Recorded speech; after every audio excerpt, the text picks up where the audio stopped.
말씀 마태복음 27장 50절 말씀입니다. 예수께서 다시 크게 소리 지르시고 영원히 떠나시니라. 아멘. 지난 시간 우리는 십자가에 달리신 예수님을 살펴보았습니다. 이제 십자가 위에서 크게 소리 지르시고 영원히 떠나시는, 죽으시는 내용이 50절부터 나타나고 있죠.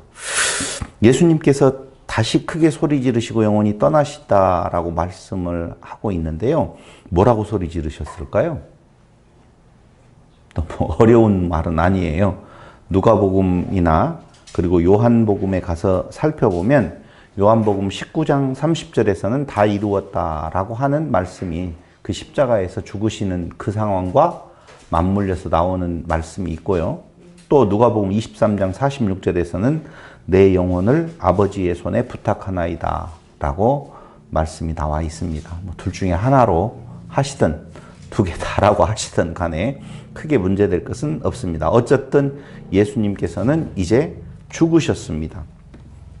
크게 소리 지르신 뒤에 죽으셨다라고 그 내용을 말해준 마태는 그 바로 이어서 27장 51절에서 이에 예수님이 죽으신 뒤에 성소 휘장이 위로부터 아래까지 찢어져 둘이 되고 땅이 진동하며 바위가 터지고 무덤들이 열리며 자돈 성도의 몸이 많이 일어났다. 이렇게 내용을 그때 있었던 일들을 마태복음에 기록하고 또 유대인 성도들에게 전하면서 요 사건을 말을 해주고 있어요.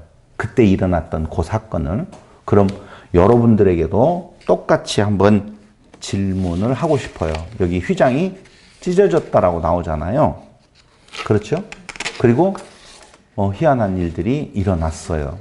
그럼 휘장이라고 하는 것이 무엇냐라고 생각을 해볼 필요가 있겠죠. 휘장은 이런 거예요. 성소와 지성소를 갈라놓았던 천막이에요. 성전이 있죠. 성전 안에는 성소와 지성소가 있는데 그 성소와 지성소를 갈라놓은 천막이 바로 휘장이라는 거예요. 첫 번째 이해됐죠? 두 번째로는 그 휘장은 히브리서 10장 19절로 20절에 보니까 예수 그리스도의 육체라 그렇게 말을 해주고 있어요. 확인해 볼까요, 한번? 안 해봐도 돼요? 그러면 해볼게요. 히브리서 한번 찾아보겠습니다. 10장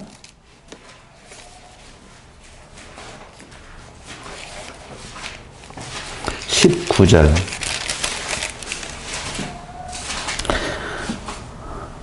그러므로 형제들아 우리가 예수의 피를 힘입어 성소에 들어갈 담력을 얻었나니 그 길은 우리를 위하여 휘장 가운데로 열어놓으신 새로운 살 길이요 휘장은 곧 그의 육체니라. 이렇게 나오잖아요. 자, 성소와 지성소를 갈라놓는 그 천막이 휘장이고 그 휘장은 오늘 히브리서에서는 예수님의 육체라 이렇게 설명을 해주고 있다는 거예요. 그리고 세 번째로는 성소 휘장이 찢어졌다 이렇게 나오는 거거든요. 너무 간단하죠? 자, 그럼 저하고 같이 대화를 해봐야 될 필요가 있어요. 오늘은 가장 성경 강론하는 중에 가장 짧은 구절을 가지고 1시간을 보낼 거예요. 왜 여기가 그래도 좀 점검해봐야 될 필요가 있어서 그래요. 성소와 지성소를 갈라놓았던 천막인데 이 천막의 존재 근거는 출애굽기 26장 33절에 나와 있어요. 출애굽기 26장 33절을 한번 넘어가서 보겠습니다.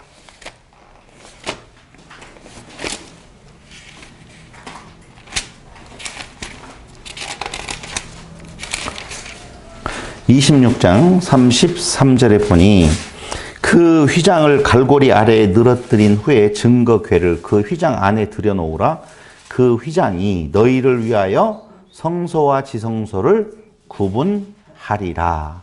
성소와 지성소를 구분한다고 되어져 있다고 여기 나오잖아요. 분명히 그렇죠? 근데 이 성소와 지성소를 구분한다라고 할 때에 성소는 뭐라고 헬라어에 되어 있고 지성소는 뭐라고 되어 있을까 생각해 본 적 없죠? 당연히 없죠. 없어야 돼요. 없어야 됐습니다. 히브리 말에 출애굽기에서 보았던 성소와 지성소는 성소는 코데슈예요. 성소라고 하는 단어는 히브리 말에는 뭐라고요? 코데시. 그럼 헬라어에는 뭐라고 되어 있을까요? 몰라도 문제 없어요. 하기온이라고 되어 있어요. 왜 이 말을 하려고 하냐면 이 휘장은 누구를 위하여서? 너희를 위하여서 있다고 그랬어요. 너희를 위하여서. 그러니까 하나님의 임재하시는 그 지성소라고 하는 곳에 보여버리면 다 죽게 되어 있어요. 그 영광에 의해서 진노를 받게 되어지는데 너희를 위하여서 그걸 어떻게 하겠다? 가리겠다. 그 말이죠. 그러니까 너희를 위한 거예요. 근데 코데시, 성소가 코데시인데 지성소는 그럼 뭘까요?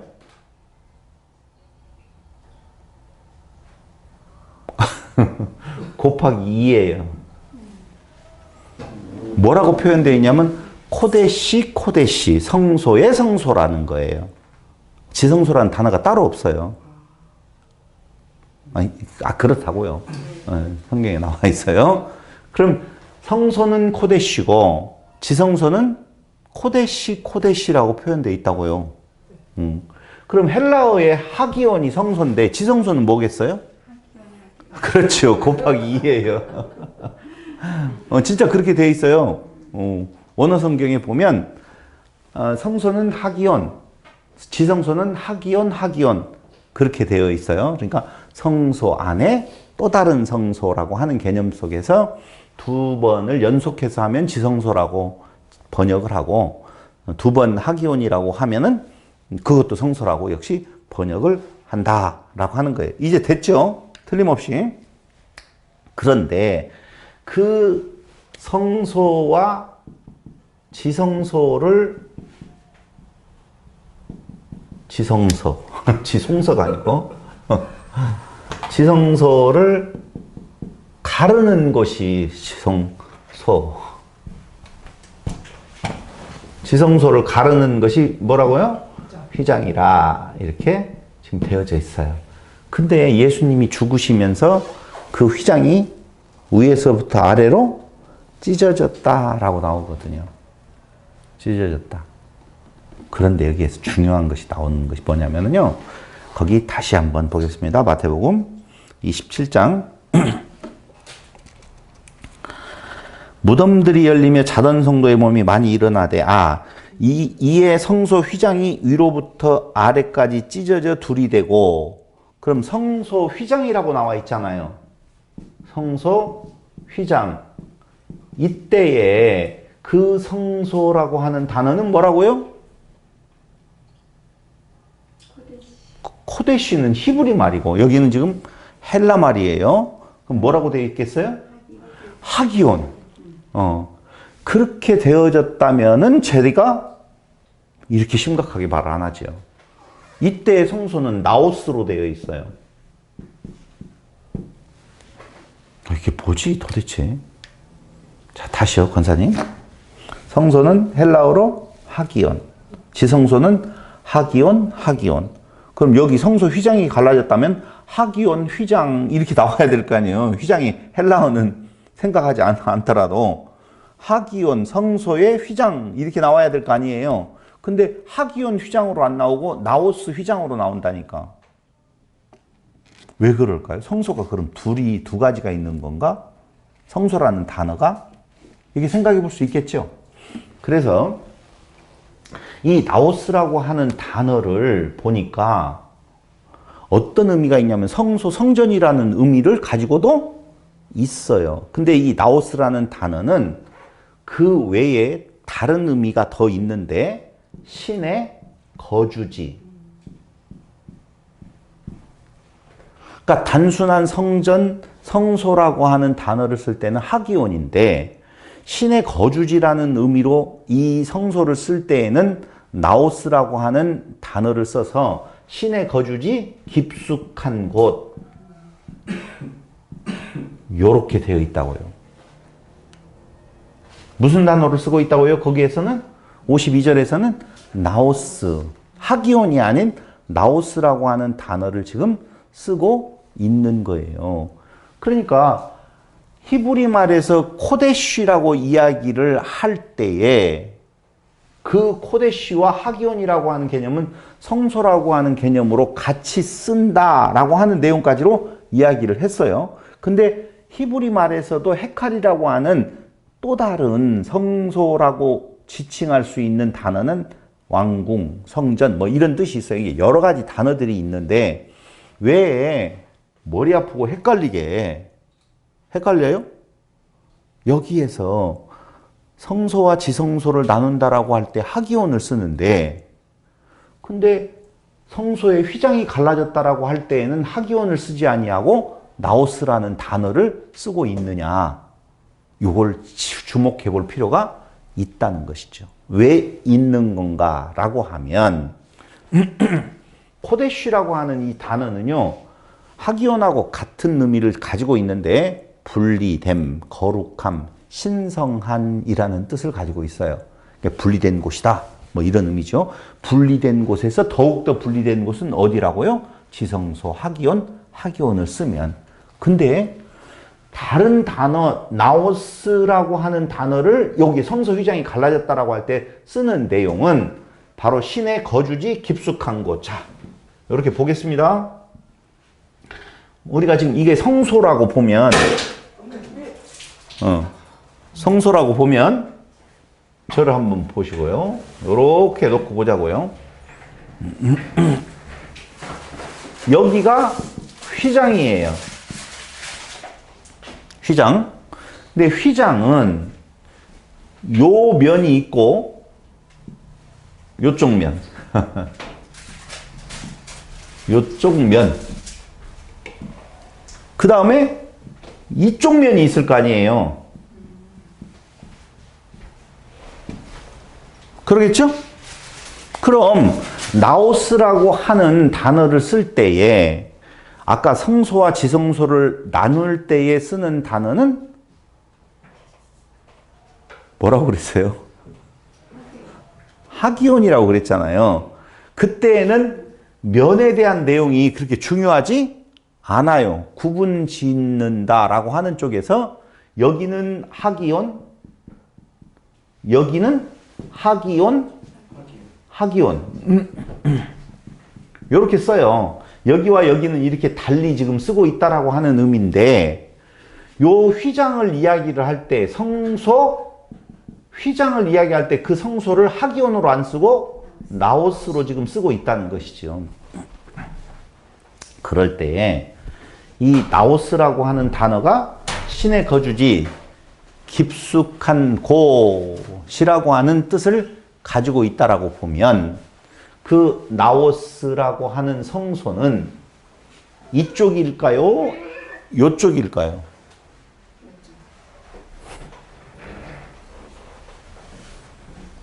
제가 또 한번 정리됐으면 또 한번 물어볼게요. 여기 그냥 지나치지 마세요. 여기 꼭 같이 들으셔야 돼요. 네. 정리해서 다시 이야기할게요. 복잡한 이야기 아니에요. 성소와 지성소라고 이야기할 때 하기온, 지성소는 하기온. 그런데 하기온 휘장이라고 안 하고 나오스 휘장이라고 이야기를 한단 말이에요. 성소의 휘장이라고 52절에서 이야기할 때. 그럼 성소의 휘장이라고 할 때 그 성소 단어를 하기온으로 안 쓰고 신의 거주지 깊숙한 곳에서 뜻이 있는 나오스라고 하는 단어를 썼다고 봤었을 때에 그 나오스라고 하는 성소의 개념은 이쪽 성소에서 보는 쪽일까요? 지성소에서 보는 쪽일까요? 지성소에서 보는 쪽이라 그 말이에요. 깊숙한 곳, 그 다음에 신의 거주지 쪽에서 뭘 바라보고 있어요? 휘장을 지금 바라보고 있다 그 말이에요. 이해됐죠? 지금 무슨 말을 하려고 하는지 충분히 교감이 됐죠? 다시 이야기하면 지금 성소의 휘장이 갈라졌다라고 이야기할 때 우리는 그냥 휘장이 찢어졌는가 봐 이렇게만 생각을 하지만 칼을 댈 때 이게 휘장이라고 단면이라고 보고 이렇게 제법 두꺼워요. 단면이라고 보면 이건 지성소 쪽이고 이쪽은 성소 쪽이라고 보면 칼을 대면 요렇게 돼요. 요렇게 돼요. 요렇게 돼요. 1번, 2번, 3번 몇 번이요? 2번. 그렇죠. 저는 지금 그 말을 하려고 그래요. 하나님 쪽에서 이 휘장은 아까 예수님이 뭐라고 그랬어요? 육체라고 그랬잖아요. 휘장은. 그럼 예수님의 육체가 찢어졌다, 죽으신다라고 이야기할 때 그 죽으실 때 이렇게 자르는 것이 아니고 사람 쪽에서 자르는 것이 아니고 누가요? 하나님께서 자르신다라고 보면 면이 어느 쪽이다? 지성소 쪽에 칼이 되어질 수 있을 거 아니냐 지금 그 말을 하는 거예요. 그게 뭐가 그렇게 중요하다라고 지금 이야기를 하느냐? 중요해요. 제가 연구한 바로는 중요해요. 그래서 그 단어를 나오스 휘장, 성소의 휘장이 갈라졌다. 이렇게 지금 이야기를 하고 있다 그 말이에요. 그러니까 그 예수님의 육체가 죽으심으로 이제는 지성소와 성소의 구분이 사라지게 되어져요. 사라지게 되어져요. 그러면 너희들을 위하여서 세운 휘장이라고 이야기를 했잖아요. 보면 안 되는데 이제는 휘장이 갈라져서 하나님의 용안을 보더라도 저주가 없다는 것이지요.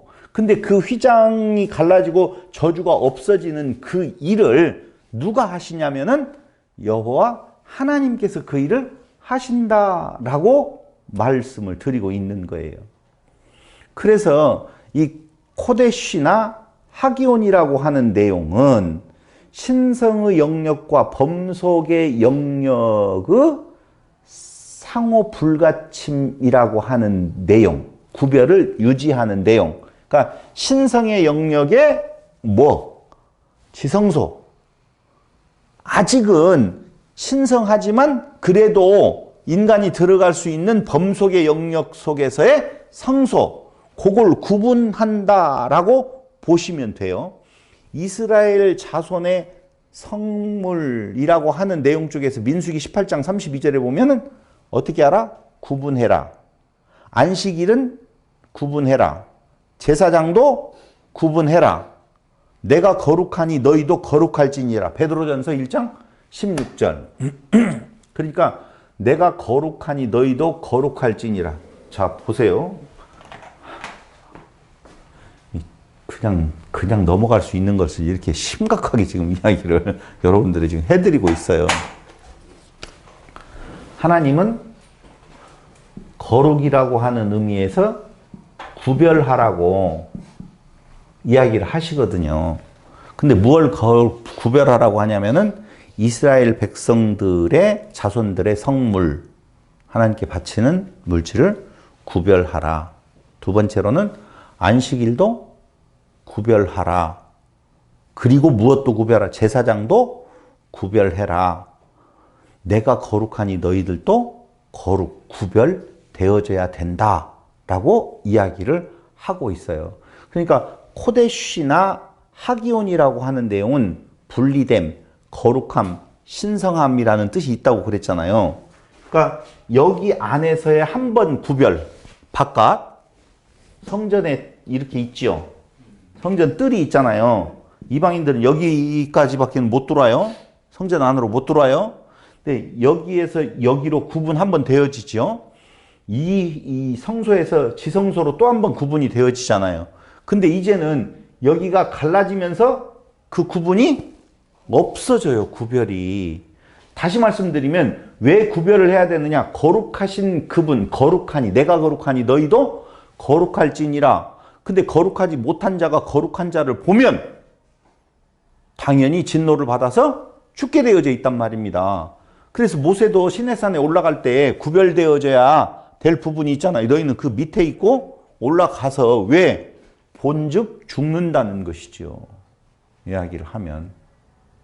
그런데 그 구별되어지는 요 휘장이 지금 위에서부터 아래로 갈라졌다 그 말이죠. 근데 그 갈라지는 것이 예수님의 육체 휘장, 그 예수님의 육체가 지금 죽으신다. 누구에 의해서 죽으시느냐? 하나님께서 그를 저 안에서 바깥 성소 쪽이 아니라 지성소 하나님 편에서 어떻게 한다? 가르신다 그 말이에요. 그래서 안쪽에서 지성소 안쪽에서 가르시는 거고, 두 번째로는요 위에서 아래로. 보통 가를 때에는 밑에다 칼집 내서 쫙 찢잖아요. 그렇게 안 하고 위에서 아래로 갈라지고 안쪽에서 바깥쪽으로 향하여서 칼을 댄다든가 하나님의 능력이 임하게 되어져 있다는 거예요. 그럼 결론적으로 말씀드릴게요. 휘장의 찢어짐은 구별, 분리가 사라지고 제사 제도와 성전이 파괴될 것이라 그 말이죠. 성전은 왜 있어요? 제사 제도 때문에 있잖아요. 성전에 들어가서 여기에서 치르고 1년에 한 번씩 지성소에 들어가서 그 온전한 제사가 다 이루어졌는지 안 이루어졌는지, 죄사함이 이루어졌는지 안 이루어졌는지를 마지막으로 점검받는 것이 1년에 한 번 지성소에 들어가는 곳이라 그 말입니다. 그런데 이게 사라져 버렸으면, 다시 이야기해서 휘장이 사라졌다라고 하는 내용은 무엇이라는 거예요? 구분, 구별, 분리됨이 사라져 버렸고, 뭐가 필요 없어져요?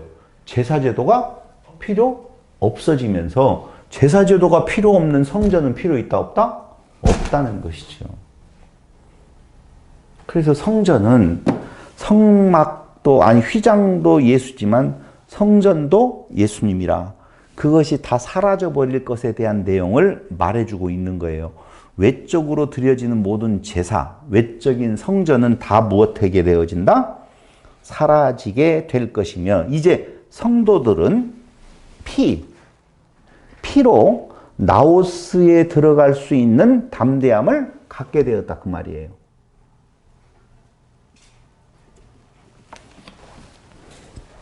예수님의 피로 말미암아서 깊숙한 하나님이 계시는 곳, 신의 거주지로 들어갈 수 있는 길을 얻었다. 들어갈 수 있는 담대함을 갖게 되었다 그 말이죠. 그래서 두 가지 의미, 나오스를 쓴 이유는 하나님이 그 길을 열어주셨다라고 하는 의미로서의 나오스라는 단어를 쓰고 있고, 그래서 이제는 성소, 나오스가 따로 존재하지 않는다는 거예요. 이제는 하나님이 계시는, 여기가 하나님이 계시는 곳이다라고 말할 수 있는 곳이 없어요. 있으면 그건 이단이에요. 그게 잘못된 거라고. 여기는 특별히 하나님이 계시는 성전이다라고 말하는 내용은 휘장이 갈라지면서 깊숙한 곳에 계셨던 그 여호와 하나님께서 이제는 온 천하에 계시는데, 밖으로 나오셨는데, 다시 또 여기는 성전이라고 말을 하면서 거기에 하나님이 계시다. 예전에는요 어느 정도였었냐면은, 예배당에 가보면 그 앞에 강단이 있는 곳에 올라갈 때 물론 깨끗하기 위해서 신발을 벗지만, 신발을 벗고 거기는 왠지 하나님이 계셔서 기도가 잘 통한 것 같아가지고 꼭 뒤에서 기도하는 것보다는 앞에 가가지고 그 강단 밑에서 기도하고, 그 강단 위에는 목사 외에 다른 사람이 올라가면 안 된다 라고 해가지고 강도권이 있는 사람 이상만 올라가고 그 외타는 못 올라가게 돼 있잖아요. 근데 왜 청소할 때는 올라가지? 청소할 때는 올라가서 왜 저주를 안 받는 거야? 그러니까 그렇게 사람이 특별한 장소를 구분해 내어지는, 여기는 조금 더 다른 곳이다라고, 여기는 좀 다른, 그 구별이라고 하는 것이 안식일도 구별을 하면 돼야 안 돼요? 안 되는 거예요. 특별한 성물이라고 하는 것도 구별을 하면 안 돼요. 성소에 들어있는 것이 성물인데 그 성물을 구별을 해서, 전 지금도 기억이 나요. 제가 젊었을 때 피아노를 교회에다가 바쳤던 그 집사님, 그분이 그 피아노를 얼마나 아끼는지 몰라요. 어린아이들이 피아노에 가서 장난치려고 보면 막 쫓아가서 선물을 함부로 손댄다고 해가지고 그렇게 그걸 아이들을 하는 것을 봤어요. 그러니까 구별되어진 것이 다 지금은 어떻게 되어졌어요? 사라졌다. 다시 이야기할게요. 나오스라고 하는 성소의 개념은 이제는 작은 곳에 갇혀져 버리는 그 하나님으로 아니 되어지고 하나님 당신이 그곳에서 나오시기 위하여서 어떻게 해요? 예수님을 죽이신 거예요. 참 어렵다. 그래서 이제는 따로 존재하지 않고 하나 된 성도가 성소요, 성전이 되어서 누가 계시면 성소요, 성전이에요? 하나님이 계시면 그곳이 성전이요, 성소잖아요. 그래서 거기를 구분해내는 장소로 되어진 것이 아니라 우리를 하나님이 계시는 너희가 무엇이라? 성전이라. 너희가 나오스라는 개념이죠. 휘장 없어졌어요. 그래서 예수님의 피로 거룩한 자 안에서 우리가 거룩한 자가 되었다라고 하는 의미를 여기 둘 수 있는 거예요. 보세요. 조금 그 뒤에 이야기 하자고요. 지금 예수님께서 죽으실 때 땅이 진동하고 바위가 터졌고 무덤이 열려서 자던 성도의 몸이 많이 일어났잖아요. 일어났죠? 거기 성경에 보면. 근데 그 많이 일어났던 자들이 예수의 부활 후에 그들이 무덤에서 나와서 예루살렘 성에 들어가서 많은 사람들이 보았다. 이렇게 나오잖아요. 어디에 나와 있어요? 27장 51절로 53절에 보면. 한번 여러분들의 사고가 거기까지 갔는지 궁금해지는데요. 갑자기. 그때 무덤에서 살아난 자들은 어디가 있을까요? 지금? 죽었지. 죽었어요? 또 다시 죽었지. 또 다시 죽었을까요? 그럼 좀 이상하겠죠? 그럼 뭐지? 자, 그때 그 살아난 자들이 많다, 적다? 많다고 나와 있어요, 성경에는. 그럼 어디로 갔을까? 그들은 그 살아남이 부활한 걸까? 문제제기 충분히 되지요. 하나님의 영으로 함께 있을 것이다. 그럼 부활한 거네요. 그렇죠. 너무 훌륭했어요. 혹시 누구 아내예요? 자, 보세요. 여기 지금 27장 51절부터 뭐가? 휘장은 이제 위로부터 아래로 찢어졌다는 의미를 알겠죠? 다시 잠깐만요. 이렇게 보셔야 돼요. 먼저는 거기 나오스라고 하는 성소의 휘장이 둘로 나누어졌다라고 하는 말은 안쪽에 계시는 여호와의 역사다라고 하는 거고, 위에서부터 아래로 찢어졌다는 말은 사람의 노력으로 된 것이 아니라 하나님의 은혜로 되어졌다라고 하는 것을 지금 이야기를 했어요. 두 번째로는요, 그때 땅이 진동하고 바위가 터졌고 무덤들이 열리며 자던 성도의 몸이 많이 일어났다. 자던 성도의 몸이 많이 일어났대요. 근데 많이 일어났으면 이게 부활이냐 아니냐를 지금 이야기하는 거예요. 그리고 난 뒤에 뭐라고 하냐면 예수의 부활 후에 그들이 무덤에서 나와서 거룩한 성에 들어가 많은 사람에게 보이니라. 이렇게 지금 많이 일어났어요. 한두 명이 아닌 것 같아요. 상당히 많은 숫자가 일어났고 많은 사람이 그 모습을 보았대요. 그러면 그 동네에 있는 사람이 아니라 새로운 사람일 거 아니에요. 이 생각 별로 안 하셨었구나. 그냥 뭔 일이 사건이 있었는갑다 이렇게만 생각하고 있었는지 모르겠어요. 근데 우리가 성경을 연구해 보면 요 사건은 다른 복음서에는 안 나타나요. 오직 마태복음에만 요 사건이 기록되어져 있거든요. 왜 그랬을까? 왜 이렇게 엄청난 일인데 다른 세 가지의 마가, 누가, 요한들은 왜 이 사건을 기록하지 않고 있을까? 좀 의문이 생기죠.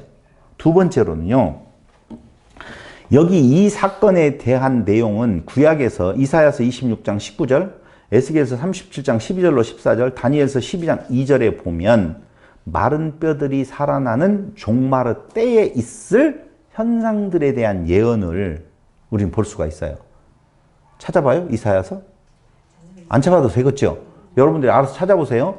그러니까 이사야 26장 19절, 에스겔서 37장 12절로 14절, 다니엘서 12장 2절이라고 하는 그곳에 가서 보면 마른 뼈들이 살아나는, 마른 뼈들은 언제 살아난다고 되어 있냐면 종마르 때에 있을 현상들에 대한 예언이란 말이에요. 그럼 지금 마른 뼈들이 살아났고 지진이 나고 뭐 이런 현상들은 종마르 때에 일어날 사건이라고 예언되어져 있단 말이에요. 그럼 그때 그 사건이 지금 일어났잖아요. 예수님 죽으실 때. 그럼 그때가 어느 때냐면 종말이라는 말이에요. 종말을 정말 잘 아셔야 돼요. 우리는 종말이 아직 안 온 걸로 생각을 하잖아요. 그런데 종마르 때에는 이런 일이 일어난다. 지진이 일어나고, 보통 지진이 아니에요. 지진이 일어나고 마른 뼈들이 살아나게 되어져 있고 죽었던 자들이 다시 살아난다라고 하는 것이 이미 이사야서 26장 19절, 에스겔 30장 12절로 14절, 다니엘서 12장 2절에 나와 있더라고 말이에요. 그러면 그 현상들에 대한 예언이 지금 성취되어졌다면 그때가 종말이고 그 종말의 때는 죽은 자들이 부활한다라고 하는 의미예요. 그런데 우리는 그 종말을 뒤로 밀치다 보니까 아직 부활이 안 일어났고 부활이 일어날 걸로 지금 보더라고요. 그래서 어저께 제 모교회가 아닌 제가 처음으로 전도사로 근무했었던 사역했었던 그 대창교회 126년 됐어요. 121년 됐어요. 올해는.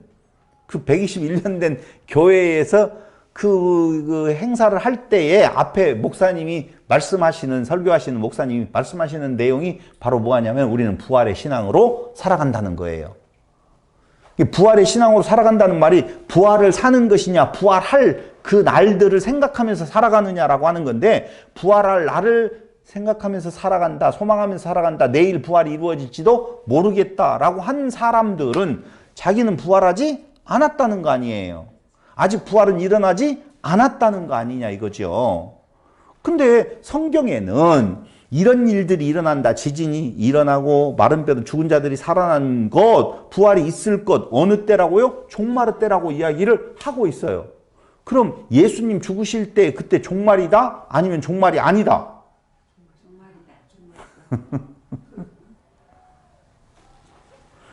예언이 성취되었다라고 분명히 우리는 볼 수 있다면 그때는 부활일까? 그리고 그들은 어디에 있을까? 저는 여러분들에게 제가 생각하는 답을 말하면 그게 곧 뭐다? 부활이다. 두 번째로는 그들은 어디에 있을까? 어디에 있어요? 왜 이렇게 어려워하세요? 이렇게 이야기했잖아요. 아니 예수님께서 십자가에 죽으실 때 양옆에 있는 강도들 중에 하나에게 오늘 내가 나와 같이 어디에 있으리라? 낙원에 있으리라고 이야기하잖아요. 그럼 강도는 낙원에 예수님과 같이 있는데 그 죽은 자들, 살아난 자들, 몸이 다시 산 자들은 그 강도들보다 못하나요?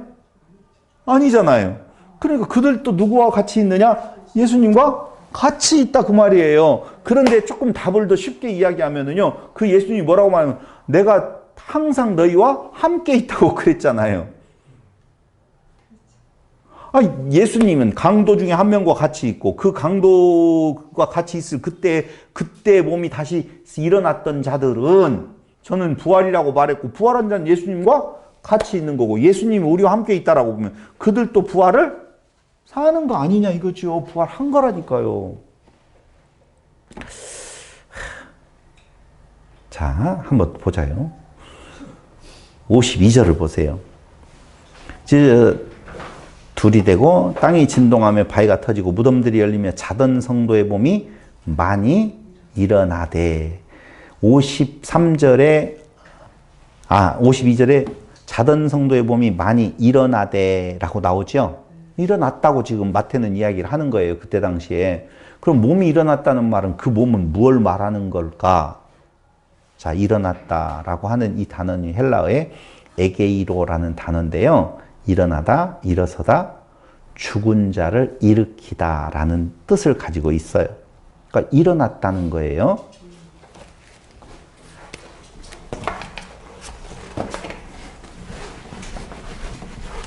그동안에 일반적으로 잘 안 다루었던 문제를 이야기를 하려고 하니까 여러분들이 그 논리를 따라오기가 조금은 버거울 수도 있어요. 근데 뭐가 일어났다고 나오냐면 몸이 일어났다고 나오잖아요. 그런데 이 몸은 그 죽은 무덤 속에 있었던 자들이 일어날 때 어떤 몸을 갖고 일어났냐 이거죠. 부활체라고 봐야 되죠. 다시 이야기하면 우리는 예수님께서 부활하신 몸으로 제자들 앞에 나타났었을 때 알아보지 못했던 것을 알 수가 있잖아요. 만약에 그 예수님을 알아봤다라고 보면 그것은 그 예수님이 죽으실 때에 그 가졌던 그 육체가 일 것이 아니냐 이거죠. 그럼 몇 살이에요? 33살? 그 몸이었었을 거고 우리가 흔히 말하는 별로 잘생기지 않으셨던 모습이었을 거고 근데 그 예수님, 부활하신 예수님을 알아보지 못했다면 예수님이 입고 오신 예수님 거기에 보면은요 영원히 떠나시니라 이렇게 나오잖아요. 50절에 소리를 지르시고 영원히 떠나시니라. 그럼 어디로부터 떠났다는 말이에요? 그 가지고 계셨던 그 육체로부터 떠나셨어요. 그런데 이제 다시 부활해서 오셨어요. 그 육체 안으로 오셔서 그 육체로 오신 것이 아니라 그 떠나버린 그 육체는 땅에서 썩어 없어져 버렸고 예수님은 다른 체를 입고 이 땅에 오신 거라 그 말이에요. 그렇다면 그때 무덤을 열고 일어났던 그 몸은 그때 그 죽었던 그 육체가 아니라 다른 예수님이 가졌던 부활체를 입고 온 거라 그 말이에요. 그러면 그들도 부활했다라고 봐야 된다고요. 분명히. 갑자기 쇼하기 위하여서 이렇게 샥 나와가지고 보였다가 그냥 샥 없어지는 그런 존재가 아니라 진짜로 그들은 부활했다 그 말이에요. 그러니까 부활은 예수님의 부활만 보는 것이 아니라 많은 부활체를 우리는 성경을 통해서 본 거고 그때 당시에 많은 사람이 보았다고 나오잖아요. 그러니까 많은 사람은 예수님의 부활체도 봤고 그리고 무덤에 있었던 그 죽은 자들의 그 부활체도 목도한 거라고요. 그래서 오늘 제가 짧은 구절을 가지고 지금 해봐야 될 일들이 너무 많다라고 하는 거예요. 그래서 영을 담을 수 있는 몸으로 부활한 것이다. 이걸 지금 말씀을 드리고 있는 거예요. 그렇다면 부활한 그들은 예수님과 함께 많은 사람들에게 보여준 후에 어떻게 되었다고요? 승천. 예수님께 승천하셨잖아요. 그렇다면 그들도 역시 무엇했다? 승천. 승천이라는 단어는 우리가 하늘로 어떻게 올라가요? 하늘이 어딘데? 자, 이쪽이 위에요? 이쪽이 위에요? 내 머리 위가 위에요. 내가 머리 위가 위죠. 저 미국은 저 반대로 위로 올라가고 하늘이 저 멀리 떨어져 버리네요. 그게 그 위가 아니에요. 그래서 승천이라는 말을 진짜 원문으로 해석해 보면 하늘이 되었다예요. 하늘이 되었다. 승천이라는 말. 그러니까 예수님께 승천하셨다는 말은 하늘이 되었다. 그럼 하늘의 반대말은 땅이지요. 이게 반대를 이렇게 해놓으면 땅이잖아요. 그러니까 땅을 소망 삼고 살아갔던 땅에 힘주고 살아갔던 자들이 하늘이 되었다라고 하는 내용은 이게 하나님 되었다, 하나님의 아들 되었다 그런 의미라고요. 그러니까 그들은 지금 승천했다는 말은 하나님의 자녀, 부활한 자로서 하나님의 자녀로 바뀐 거예요. 다시 이야기할게요. 그걸 저는 몇 번이고 이야기할 때 차원이라고 이야기를 하고 있죠. 그 차원은 시공형을 초월하는 곳이에요. 그래서 특별히 언제 부활할 것을 말하면 안 돼요. 자, 27장 53절 그렇게 나오는 예수의 부활 후에 그들이 무덤에서 나와서 거룩한 성에 들어가 많은 사람에게 보이셨다라고 하는 거예요. 이때의 이 모습을 바라본 이방인들의 고백이 백부장과 지키던 자들이에요. 그렇죠? 그럼 백부장은 이방인이에요? 유대인이에요? 로마 군대의 백부장은 이방인이라고요. 지키던 자들도 이방인들이에요. 그러니까 그들은 그 모습이 뭐냐면요. 자연현상에서 지진이 일어나고 놀라운 일이에요. 두 번째로는요. 무덤에서 살아난 자들의 많은 무리들이에요. 보고 무엇이라고 고백하느냐 보니까 진실로 그는 하나님의 아들이었다라고 고백하고 있어요. 그러니까 아들이었다라고 말하는 내용은 첫 번째 자연현상에 이해할 수 없는 지진이나 기이한 현상을 받고 두 번째로는 죽은 자들이 어떻게 살아난 거야? 라고 저들은 누구지? 저렇게 많은 무리들이 그걸 보고 예수는 힘이 없어서 그냥 단순히 죽으신 자가 아니라 저런 능력이 있고 봐봐요. 자연이 진동해버리는 그런 능력을 지금 보여주고 있잖아요. 거기에다가 몰랐던 사람들 죽었던 자들이 지금 살아나고 있는 내용을 보니 힘이 없어서 죽으신 것이 아니라 그가 그 죽음의 길을 가신 그럼 힘이 없어서 죽은 자가 아니라 그가 무슨 의도로 죽었다라고 보면 그가 말한 내용이 맞다라고 고백할 수밖에 없잖아요. 그래서 그는 초자연적 사건들을 목도한 그들은 이런 일을 일으킬 수 있는 자가 힘이 없어서 죽으신단 말인가? 아니다. 그 예수는 그가 말한 것처럼 세상죄를 지고 가는 하나님의 어린 양, 하나님의 아들이시다라고 고백하게 되었다는 거예요. 조롱과 모욕을 일삼는 자들은 세상적 복음, 세상복음적 관점에서 예수를 바라보았고 자기가 있는 기득권자들, 백부장, 군인, 유대인들은 당연히 조롱과 모욕으로 예수님 앞에 서 있고 또 그 반대로 하나님의 아들이라 고백한 자들은 참복음적 관점에서 그 모습을 바라보고 고백하고 있는 거자 그 말입니다. 그건 8장 11절로 12절, 21절, 21장 43절, 22장 8절로 9절에 보면 그런 시각을 드러내고 있는 것을 알 수가 있어요. 보세요. 예수님은요. 뒤에 가서 28장 19절에서 어떻게 되느냐. 이방인들을 향하여서 너희가 복음을 전할 것을 이야기를 해요. 그러니까 놓치면 안 돼요. 지금 마태복음은 결국 유대인들에게 전하는 복음서인데 그 성전이라고 말할 수 있는 그것이 파괴되어지고 이제 복음은 이방인으로 넘어간다. 그러면 이방인으로 넘어갈 때 유대인들은 절대 믿는 자가 없겠죠? 그때 유대인들의 성전이라고 하는 내용의 개념과 이방인들에게 넘어간다라고 하는 의미는 단순히 유대인과 이방인을 나눈 것이 아니라 그 특별한 어떤 것이 아닌 자기 있음의 자리에 있는 자들 것이 아닌 그러니까 그 이방인에게로 넘어간다는 이방인은 이방인들과 누구를 포함한 유대인들을 포함한 것을 의미하고 있다는 거예요. 이 대목에서 여러분들에게 하나 도전하고 싶은 것이 있어요. 과연 우리들의 부활은 언제 이루어지는가? 지금 부활에 대한 이야기 했잖아요. 지금 예수님께서 죽으셨고 예수님께서 부활하셨다라고 이야기를 하고 있어요. 그 부활하실 때에 예수님이 죽으실 때의 반응이 있었고 무덤에서 그 다음에 예수님이 부활한 후에 그들도 무덤에서 나와서 그랬다고 그랬잖아요. 그러니까 사망에 갇혀 있었던 그들이 예수님의 죽으심 가운데에서 죄사함이 이루어지고 예수님이 다시 부활하심으로 말미암아 그들도 역시 부활해서 그 부활 안에 참여하게 되었다라고 지금 나오고 있잖아요. 그럼 우리들의 부활은?